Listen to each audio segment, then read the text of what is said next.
Let's talk about Geelong today. Geelong is the second largest city in Victoria, the largest regional city in Australia, and it's also known for being the home city of Avalon Airport, which is Melbourne's second largest airport. Being so close to Melbourne, Geelong's property market is closely related to Melbourne's, and Melbourne didn't perform well over the past year, and Geelong didn't do well either. Today, we're going to look at 10 charts of Geelong's economy, population, sales market, and rental market, and we'll try to find out when Geelong's property market is going to come back. But before we get into it, if you're a fan of property investment and like analyzing the property market with data, you're at the right channel, because that's what we do at Investor Kit. If you like today's video, please like and subscribe, and with your support, we'll be able to create more content like this and deliver them to you more frequently. So now let's get started.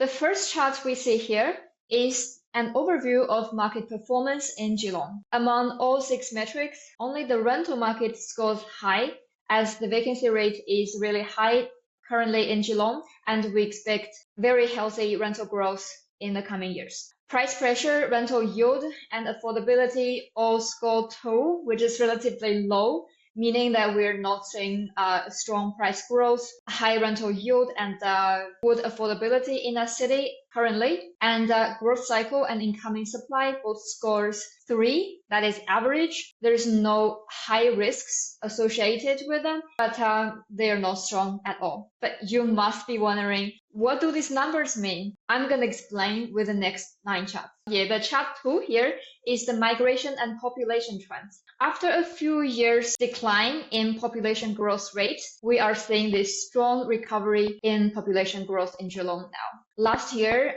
which is financial year 2022 to 2023, the population growth rate was 2% approximately, and that is already close to its level back in 2018 to 19, and that's when the last boom happened in Geelong. Currently, the internal migration is trending down a bit. However, Geelong is still one of the largest internal migration receiver across all regional cities. With a combination of a surging overseas migration, strong internal migration, and a thriving economy, we expect Geelong's population growth to stay strong over the coming few years. And we were talking about thriving economy. How do we tell that? And that is based on the job market. Chart 3 shows the unemployment rate and job vacancies in Geelong. Over the past 10 years, Geelong's unemployment rate has been largely trending down. Now it is at 3.9%. Although it is a bit higher than what it used to be back in the pandemic period, it is still very healthy, well below the 5% healthy level, and it is well below the past 10-year average. Same thing, the job vacancies. Although it's declined a bit over the past year, the level now is still significantly higher than the pre-COVID average level. Actually, it is twice as high as the pre-COVID. That is how we can tell that the local economy is thriving. Now let's move on to the sales market. Ever since 2022, the sales days on market has been increasing, and now it has stabilized at 60 days on market. It is not a really low level. However, the good thing is it has been stabilized. As a result of the lifted days on market, median price has been declining over the past 2 years, and now the decreasing trend has not stopped yet.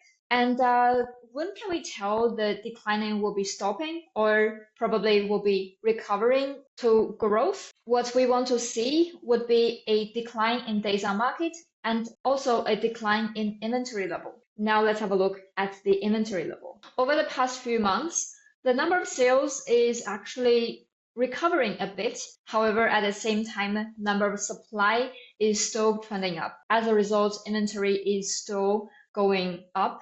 And now it is at 4.7 months of stock, higher than the 3 to 4 months balanced level. With this level of inventory, the market is apparently a buyer's market. Buyers has more power in negotiation and they have more time to shop around. As a result, it is hard to see median price to increase. And before inventory level goes down and sale days on market also goes down, it will be hard to see a recovery in the median price growth. Now, established supply is trending up. However, the new supply level is balanced. Now, Geelong's building approval percentage is around 3%. It is very close to what it was before COVID. I know that 3% is higher than many other cities, especially the well-established areas. But for Geelong, 3% has been the norm. In 2017 to 2019, and during the COVID, there were two booms in Geelong. And those two booms happened just when the building approval percentage was as high as now. So that's why we're confident that as long as Geelong's housing demand catches up, the incoming supply level won't be a problem for it to achieve a strong growth. And in the long term, Geelong didn't achieve as good growth as the other top populated regional cities in the past 5 years. However, if you look at the last 10 years, Geelong's performance was really well. It is slightly lower than the other regional cities, which could be skewed heavily by cities like Gold Coast, Sunshine Coast, Wollongong, Byron Bay, which rose crazily during the pandemic.